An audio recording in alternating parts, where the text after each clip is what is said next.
जय श्री गुरुदेव। जब जीवन में बहुत अधिक कष्ट आता है, वो समय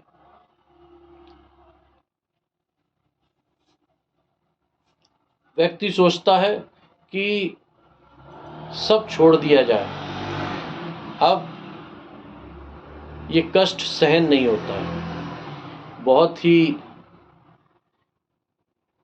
जगह मैंने बताई ये बातें कि जब कष्ट शरीर में आता है तो उसका उपचार किया जाता है। इसी तरह जब हमारे ऊपर कोई कष्ट आता है, कोई परेशानियां आती हैं, तो उसका उपचार किया जाता है, ना कि जो हो रहा है होने दें ऐसा सोच के बैठा जाए। आप जब भी आपके ऊपर कोई कष्ट आए, कोई परेशानी आए, तो उसका रास्ता ढूंढिए, उसका उपचार ढूंढिए। और सबसे बड़ा उपचार है ईश्वर। मालिक सब से शक्तिशाली है। सारी समस्याओं को, सारी परेशानियों को वो मिनटों में खत्म कर सकता है।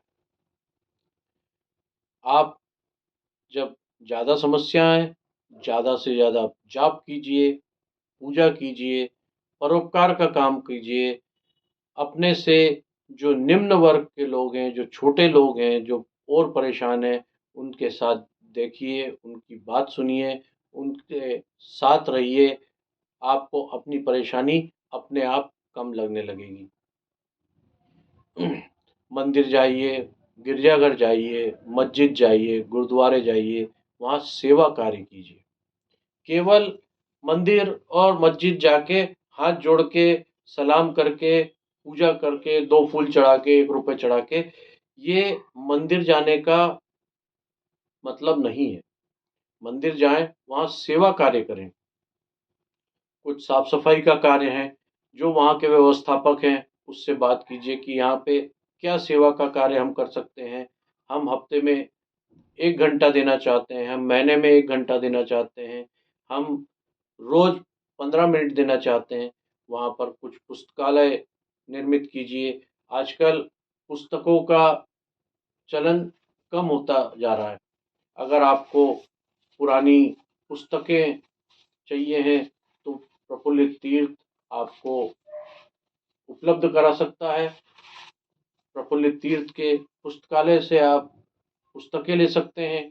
अगर आप कोई प्रोफेशन में हैं, डॉक्टर हैं, तो आप वहाँ पर निशुल्क 1 घंटा परामर्श दे सकते हैं। अगर आप कोई वैधानिक चीज़ें जानते हैं, कोई ऐसी चीज़ जानते हैं जिसका लाभ आप समाज को दे सकें, तो आप उसको निशुल्क 1 घंटा, आधा घंटा, जो भी आपके पास समय हो, आप देखेंगे कि जहाँ जैसे ही आप ये सब चालू करेंगे, आपकी समस्याएं अपने आप खत्म होना शुरू हो जाएंगी। आपकी परेशानियां दूर भागने लगेंगी। आपके ऊपर ईश्वर का आशीष बरसने लगेगा। आपको ऐसा लगेगा कि हम पूर्ण रूप से स्वस्थ हो गए हैं। अगर हम बीमार हैं तो हम जाके और अधिक जो बीमार हैं उनकी सेवा करें, ना कि घर पे बैठ जाएं, खटिया पे बैठ जाएं, पलंग पर बैठ जाएं। ऐसा करने से हमारी बीमारी और अधिक बढ़ेगी। अगर हमने बहुत अधिक धन कमा लिया है तो हम अब जो समय आपको मिला है, ईश्वर ने जो समय दिया है रिटायरमेंट के बाद, ये ईश्वर द्वारा दिया गया समय है। इसका भरपूर प्रयोग करें।